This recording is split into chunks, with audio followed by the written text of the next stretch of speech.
Hello everyone, my name is Trivesh and you are watching my YouTube channel.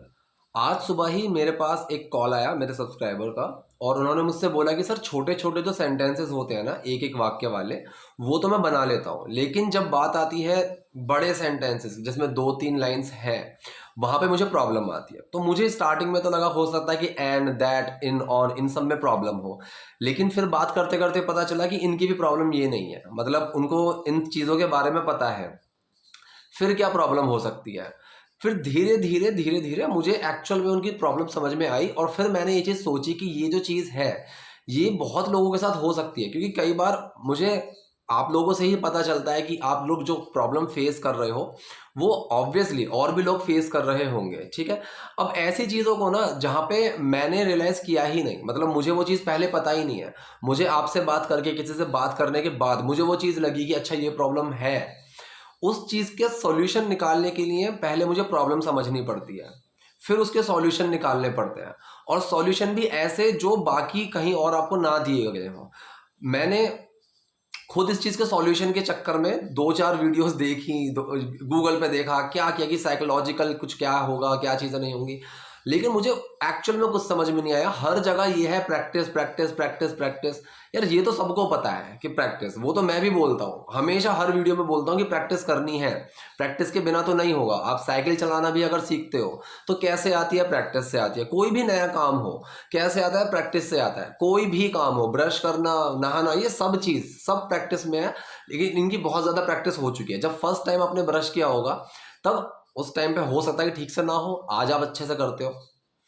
तो practice तो एक बहुत ही छोटी चीज़ हो गई। मैं अगर प्रैक्टिस बताऊंगा तो कोई सेंस नहीं है, वो सबने बता रखा है। ठीक है, लेकिन मैंने फिर इस चीज़ पे अच्छे से सोचा कि क्या क्या प्रॉब्लम आएंगी। एक सॉल्यूशन तो मैंने उनको बता दिया था, वो मैं इस वीडियो में बताने वाला हूँ। फिर मुझे जो मिले वो 3 पॉइंट्स मिले। अब मैं उन 3 पॉइंट्स के ऊपर आपसे बात करने वाला हूँ इस वीडियो के अंदर, कि ऐसे बड़े सेंटेंसेस को हम कैसे बनाएंगे, कैसे इस चीज़ की प्रॉब्लम को जो हम है हैंडल कर सकते हैं। अब देखिए, जो पहला पॉइंट है ना इस चीज़ में, पहला पॉइंट है कि रिवर्स सेंटेंस बनाने होते हैं, और हम रिवर्स सेंटेंसेस बनाते हैं लेकिन उस चीज़ के बारे में किसी ने बात नहीं कर रखी। वो चीज़ किसी को पता ही नहीं है, समझ में आई ही नहीं है। रिवर्स सेंटेंस क्या है और कैसे होते हैं, कैसे काम करते हैं। मान लो हम हिंदी में कोई बात कर रहे हैं। अब हिंदी में ना जो भी हमारे दिमाग में कोई चीज़ आई, फिर हमने कोई भी बात बोली, या तो किसी बात में एक्शन है और किसी बात में नहीं है। मतलब अगर मैंने 2 बातें बोली, एक में एक्शन है एक में नहीं है, ऐसे सेंटेंसेस कंफ्यूज करते हैं। ठीक है, कि अब मैं पहले क्या लगाऊं फिर मैं दूसरा कैसे बनाऊं। एग्जाम्पल्स मैंने लिखे हुए हैं, लिख के बैठा हूं मैं सारे एग्जाम्पल्स, आपको पढ़ पढ़ के बताऊंगा, उनको ट्रांसलेट करके बताऊंगा ताकि आपको क्लियर समझ में आ जाए। पहले पहले ऊपर ऊपर से मेरी बात समझने की आप कोशिश करो। मैंने 2 चीजें बोली, 2 लाइंस बोली, सेंटेंस एक ही है पूरा, लेकिन उसमें 2 बातें हैं।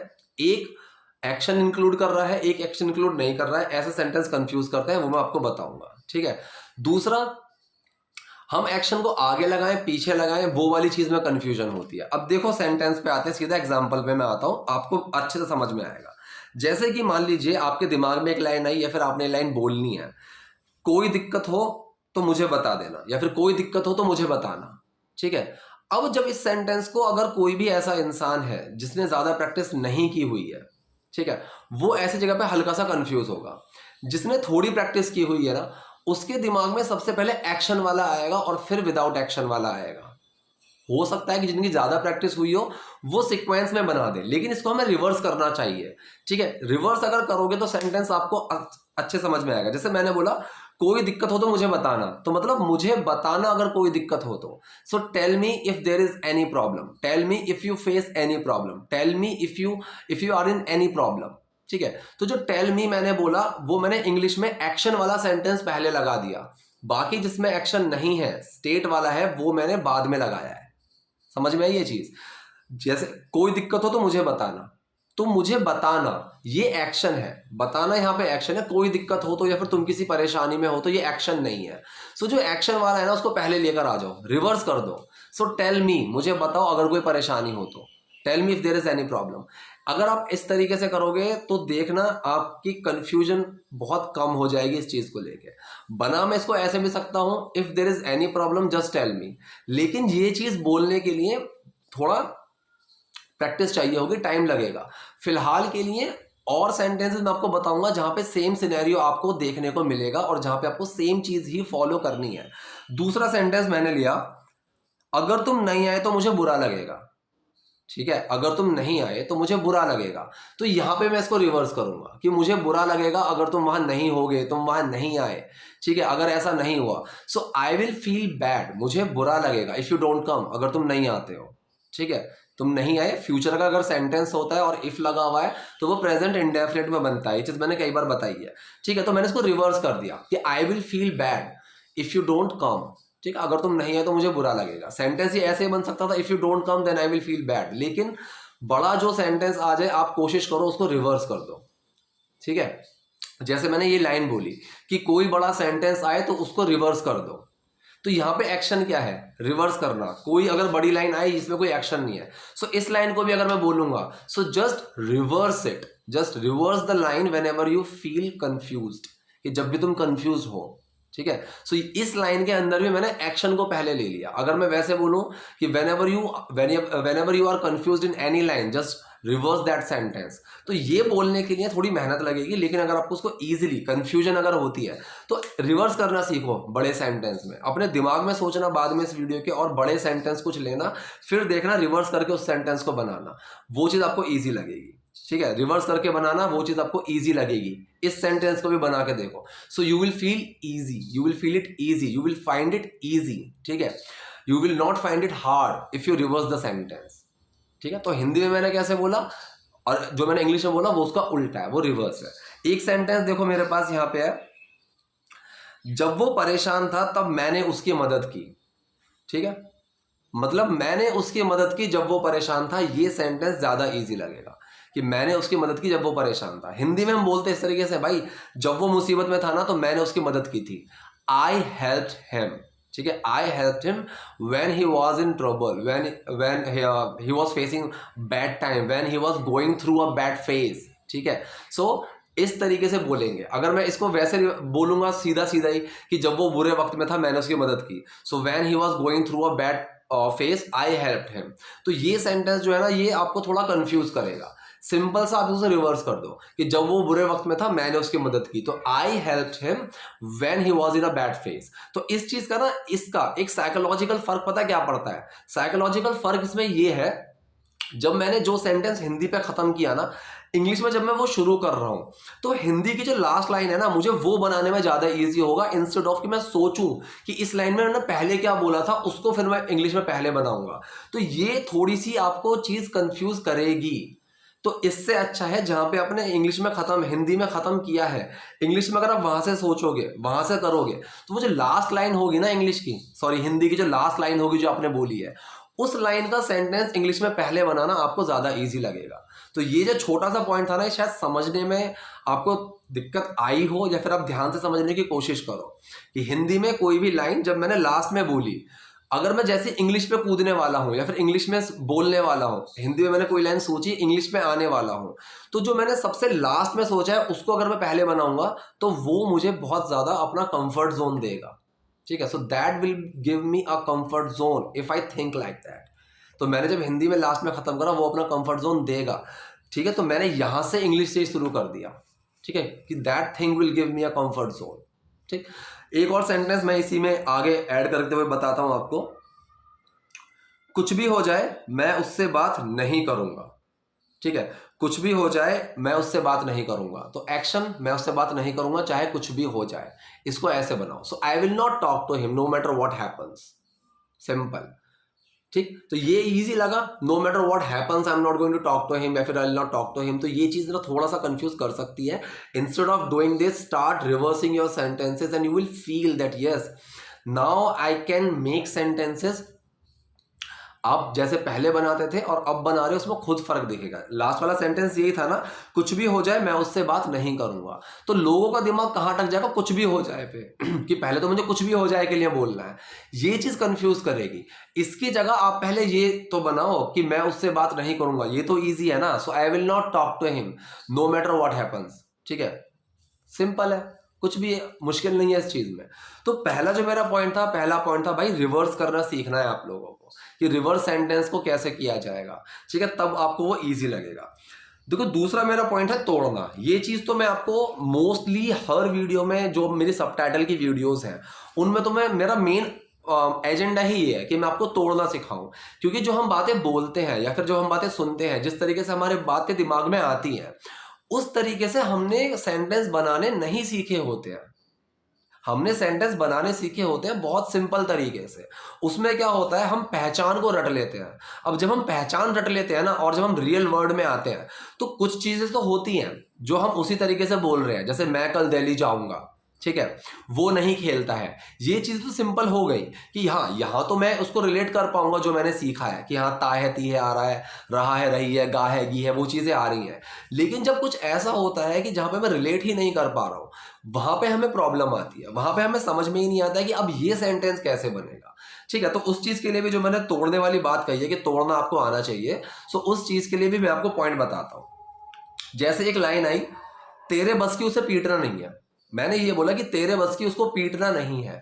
अब जो ये लाइन है कि तेरे बस की उसको पीटना नहीं है, इस लाइन को अगर आप एज इट इज ट्रांसलेट करेंगे तो आपको प्रॉब्लम आएगी कि तेरे बस की उसको पीटना नहीं है को मैं कैसे ट्रांसलेट करूं। ठीक है, यहां प्रॉब्लम आएगी। इंस्टेड ऑफ आपको क्या करना होगा, पहले इस लाइन को एक कन्वर्ट किए जाने वाली लैंग्वेज में तोड़ना होगा।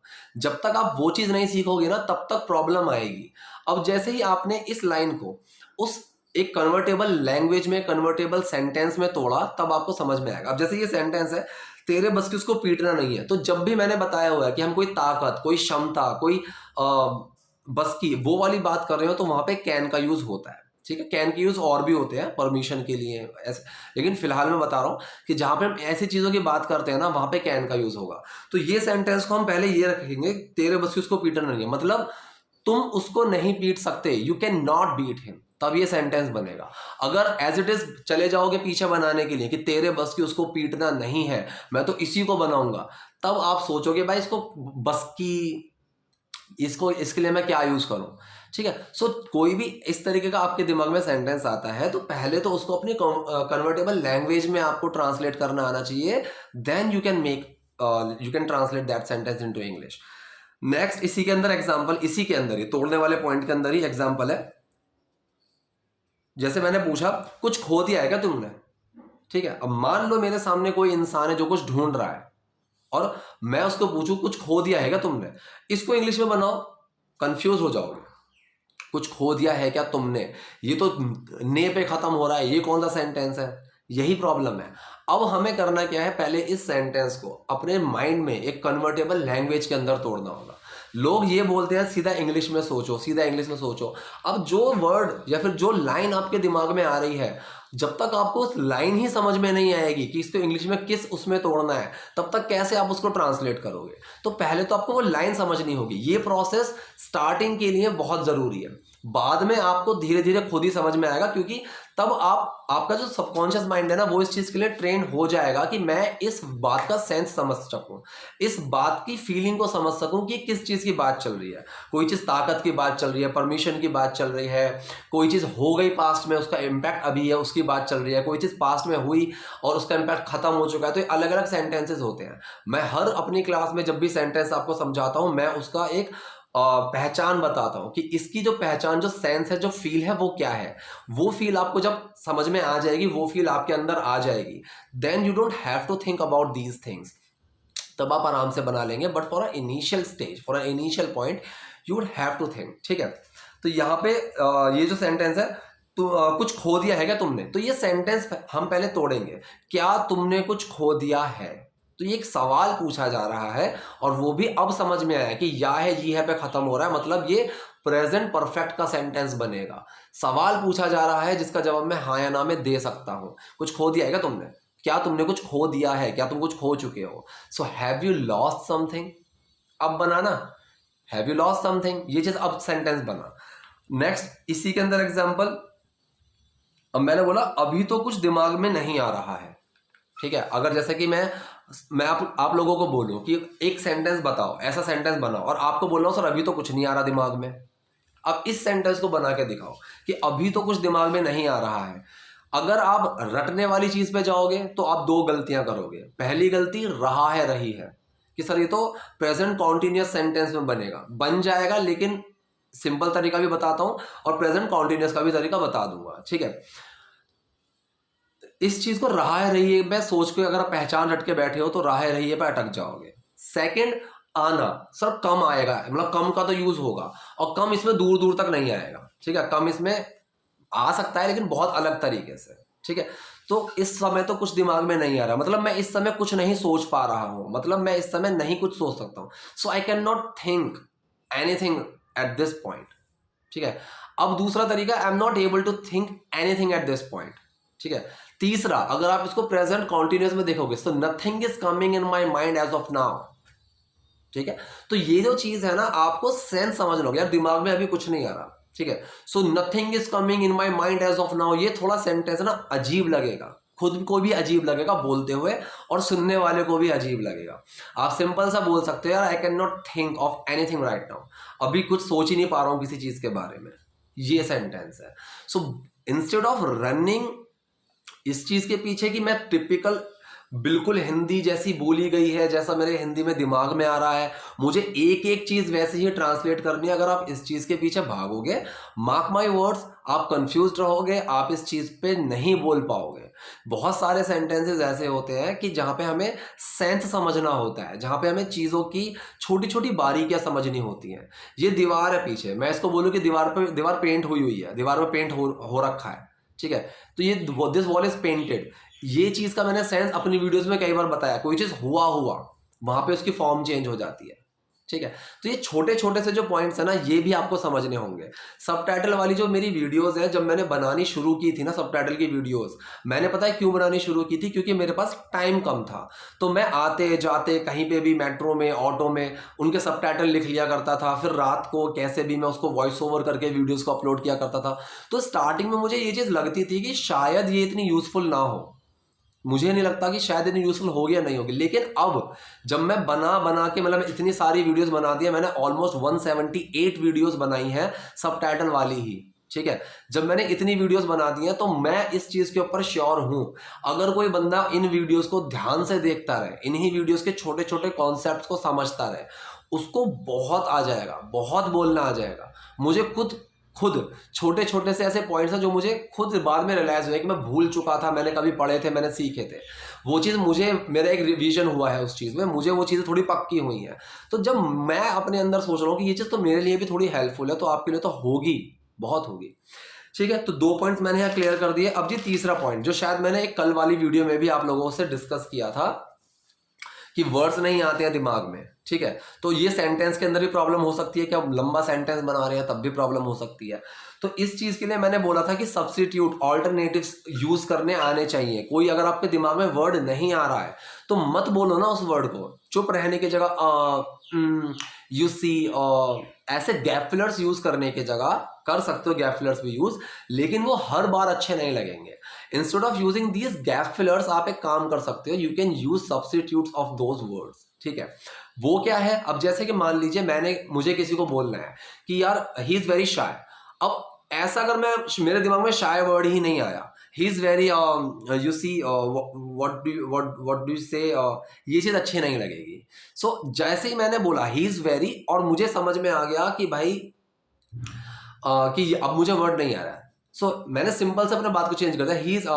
ही is not comfortable with everyone, he feels little bit awkward when he is like when people are around. तो ऐसे आप इस चीज को बोलोगे ना, तो आपका वर्ड भी बोलने की जरूरत नहीं पड़ी आपको, वो वाला वर्ड, और आपकी बात भी हो गई और सामने वाले बंदे को समझ में भी आ गई। और जरूरी नहीं है कि अगर सामने वाला बंदा ये बोलेगा कि why are you saying like this, कि he is not comfortable when people are around, you should use shy word, ऐसा कोई नहीं बोलेगा। तो आपकी बात वहां पूरी हो जाती है। दूसरा इसी के अंदर वर्ड अगर मैं बोलूँ जैसे टिमिड, ठीक है, डरपोक, मुझे किसी को बोलना है कि ही इज टिमिड, कि वो डरपोक है, तो इस तरीके से आप मत बोलो। अगर आपके दिमाग में वर्ड नहीं आ रहा है तो वहां पे गैप फिलर्स यूज करने की जगह आप अलग तरीके से बोल दो ना, he gets scared, he gets scared very easily, he is scared of fire, he is scared of everything यार, he gets scared so easily that I cannot even tell you। तो मैंने यहाँ पे ये बोल दिया। तो यहाँ पे मैंने उसकी बात सारी बता दी कि भाई ये हर चीज से डर जाता है, ये बहुत बड़ा डरपोक है, वो सेंस मैंने दे दिया। तो वहां पे मैंने टिमिड को यूज किए बिना वो सेंस दे दिया। एक और वर्ड है जैसे माइजर, ठीक है। अब माइजर का मतलब पता ही होगा, कंजूस, ठीक है। अब मेरे दिमाग में माइजर वर्ड नहीं आ रहा, मुझे किसी को एलैबोरेट करना है कि भाई ये बहुत कंजूस है, और माइजर वर्ड मेरे दिमाग में आ ही नहीं रहा। तो मैं इस चीज को थोड़ा एलैबोरेट कर देता हूँ, माइजर की जो एक्सप्लेनेशन है मैं वो दे देता हूँ, ठीक है। मैं वहां पे सिंपल सा बोल दूंगा, you know what, there is one thing about him I just want to tell you, that he thinks a lot before spending a single penny, and I am giving you the assurity that if you take him with you to movie or to restaurant or anything, he will not spend a single penny, he is a kind of person। तो मैंने वहां पे उसकी पूरी explanation दे दी, मेरी बात भी पूरी हो गई, मैंने बता भी दिया कि वो कंजूस है, वो कैसा है। शायद अगला बोल दे ओह ही इज माइजर, सिंपल।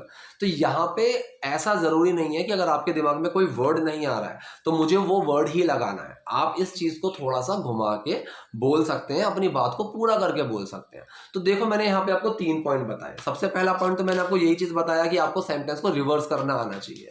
रिवर्स करना सीख लोगे तो आपके लिए वो बहुत ईजी रहेगा। अब मैंने ये लाइन बोली कि रिवर्स करना सीख लोगे तो आपके लिए बहुत ईजी रहेगा। इस लाइन को अगर मैं ट्रांसलेट करूँ तो मेरे लिए रिवर्स करना सीख लोगे तो आपके लिए बहुत इजी रहेगा। तो बहुत इजी रहेगा वाला मैंने लास्ट में बोला। So it will be very easy for you if you learn how to reverse. ये ज्यादा अच्छा लगा और ये मेरे लिए कन्वीनियंट भी रहा, क्योंकि जो लाइन मैंने लास्ट में बोली उसको मुझे इंग्लिश में पहले बोलने में कन्वीनियंट रहेगा। वरना मुझे सोचना पड़ेगा कि पहली लाइन मैंने बोली क्या थी, फिर उसको मैं ट्रांसलेट करूंगा और फिर मैं सोचूंगा कि दूसरी लाइन क्या थी, फिर मैं उसको ट्रांसलेट करूंगा। तो ये चीज कंफ्यूज करेगी, ठीक है। तो रिवर्स वाला मैंने आपको फंडा बताया, तोड़ने वाला कि जो चीजें हम नॉर्मली बोलते हैं अगर उस तरीके पे सेंटेंस खत्म नहीं हो रहा है तो पहले उसको हमें सोचना पड़ेगा, और तीसरा ऑल्टरनेटिव्स कैसे यूज करने हैं मैंने आपको ये चीज बताई। तो ये 3 पॉइंट आई होप अगर आप इनको यूज करते हो, इनको समझते हो, अपनी कन्वर्सेशन में लेते हैं, तो मुझे लगता है कि ये आपको बहुत ज़्यादा मदद देंगी और ये चीज़ें आप लोगों के लिए बहुत हेल्पफुल भी रहेंगी। तो अगर आपको वीडियो पसंद आई है तो वीडियो को लाइक कर दो, नए हो तो लाइक और सब्सक्राइब कर दीजिए। Thank you.